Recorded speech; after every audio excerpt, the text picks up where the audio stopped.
Do you know where it is? Oh my goodness, I can't find anything in this shed. This isn't what I'm looking for. The perils of cheat and charmer, as David Cameron might not have said. Our shed is fuller than David Cameron's shed. Actually, couldn't we buy David Cameron's shed? David Cameron's shed must be empty now he's done all his work and written his memoir. What's that, the end of that poem? I was ready when trouble came. Well, he wasn't. And oh my goodness, I'm dropping everything everywhere. I'm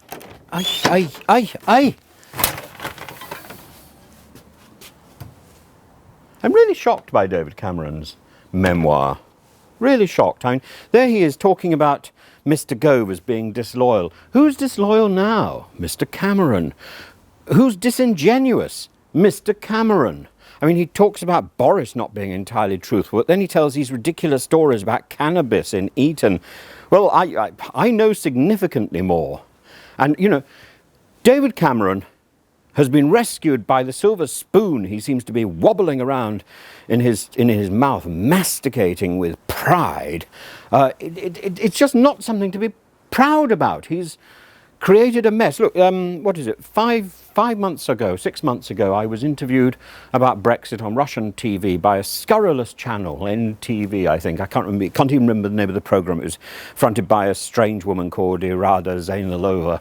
And because I wouldn't dish the dirt on David Cameron, they dubbed me as doing exactly what I said I wouldn't do, and they put fake words into my mouth and put me out on television, and I protested. Now I could say far worse, because I think David Cameron is a disgrace. It's not statesmanlike to write this sort of stuff, and it's certainly not statesmanlike to put it out when the country is in a state of crisis. It might sell books, but, you know, if David Cameron is anxious for money, well, we'll buy his shed, actually. His shed would be so much better than our shed, don't you think? And his shed is empty. He's got no reason to have it anymore. He's not going to do any more writing. His career, presumably, is over. I'm going to go and write something about it. Not in the shed.